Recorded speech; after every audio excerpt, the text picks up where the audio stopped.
Šodien parunāsim par Sukot svētkiem, bet nedaudz dziļāk, balstoties uz Beit Israel International un Gadi Efraim Notes materiāliem. Jā.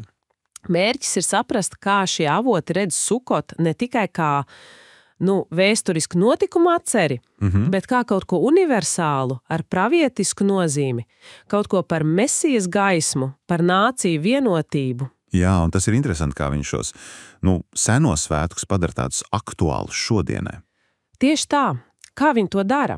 Sāksim varbūt ar to universālo aspektu. Jā, labprāt. Abi šie avoti, gan Beit Izrael, gan Gadi Efraim, ļoti uzsver, ka Sukot nav tikai Izraēlam domāti svētki. Nevis tikai vienai tautai. Tieši tā.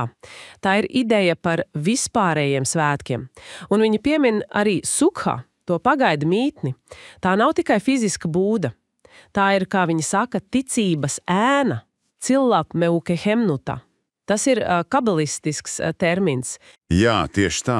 Tas nozīmē tādu dziļu paļāvību, dievišķo aizsardzību, vieta, kur mājo šekīna, tā dievišķo klātbūtne. Un kā viņi pamato to universalitāti? Vai tas ir saistīts ar tiem upuriem templī? Es kaut kur lasīju par 70 vēršiem. Jā, Gadi Efraim Notes īpaši to akcentē. Tie 70 vērši, kas tika upurēti Sukot laikā, simbolizē pēc šī skatījuma 70 pasaules nācijas.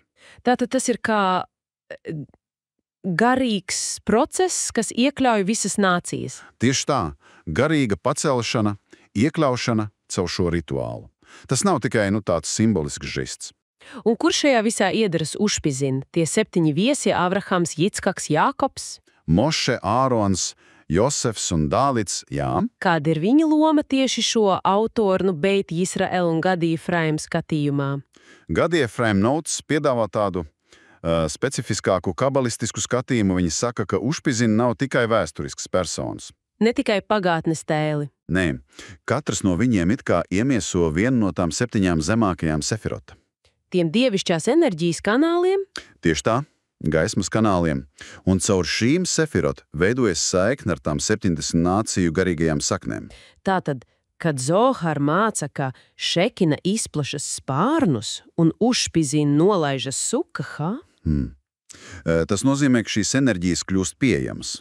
Viņi nav tikai pagātnes tēli, bet aktīvi dalībnieki, kas saka, vēsturē. Un tā rāva Hamnuna sabas paraža sagaidīt viesus ar prieku. Tas tad nav tikai emocionāli. Nē, tas ir instruments. Otrais avots uzsver tas prieks, tāds starojošs prieks. Tas burtiski atver augstākās pasaules vārtus. Padara Sukaha par tādu kā tikšanās vietu starp debesīm un zemi. Jā, un tas mūs noveda pie tās idejas par Dāvida kritušās Sukahas atjaunošanu. Kā Gadi Efraim Notes to skaidro, tas nav par īstu būdu, vai ne? Nē, tas ir daudz dziļāk. Tā ir metafora, garīgs ietvars visai pasaulē. Kas nākotnē būs vienota zemi, dieva valdīšanas, Malhut. Tieši tā, Malhut. Un sēzēšana Sukah ar ticību, ar to cila demeheinūta un ar prieku. Zmanesim hateinu, mūsu prieka laiks. Jā. Tas kļūst par aktīvu līdzdalību šīs universālās garīgās Sukah caušanā. Un Dāvids, kā 7. Ušpizin, viņš simbolizē tieši šo Malhut dimensiju, Mesijas ben Dāvida atnākšanu. Tad jau prieks un ticība ir galvenie dzinējspēki šajā procesā. Avotos minētas Rambama un Rebes Nahmane mācības par prieku spēku. Absolūti. Šajos avotos prieks nav pasīvs stāvoklis. Tā ir aktīva garīga prakse. Kas atver sirdi un pat var pārtraukt trimdumu. Jā. Tas savieno cilvēku ar Ušpizin enerģijām, pātrina Dāvida Sukah celšanu, un pati Suka, tā ticības ēna, ir vide, kur šī paļāvība un prieks var, uzplaukt. Un kāda tad ir tieši Beit Israel International un Gadi Efraim Notes loma šī vēstījuma nodošanā, kā avoti to raksturo?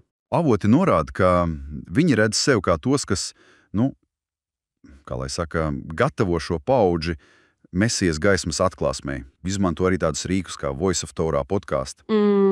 Un viņu īpašais uzsvars ir uz to, ka Izraēla vienotība ir nepieciešams kanāls, caur kuru šī universālā Sukot svētība var plūst uz pārējām 70 nācijām. Tātad veicinot globālo atpestīšanu. Tieši tā. Tātad, ja mēs tā apkopojam šo Beit Yisrael International un Gadi Ephraim Notes skatījumu, Sukot ir ļoti daudzslāņaini svētki, Jā.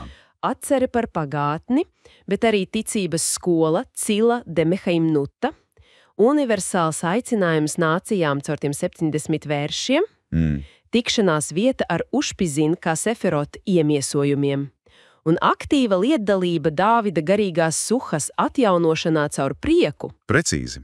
Un galvenais secinājums no šiem avotiem ir Sukot nav tikai rituāli. Tā ir apzināta aktīva partnerība kosmiskā procesā. Atjaunošanas un atpestīšanas procesā. Jā. Kas vieno Izraēlu un nācijas, gatavojot pasauli Mesijas laikmetam.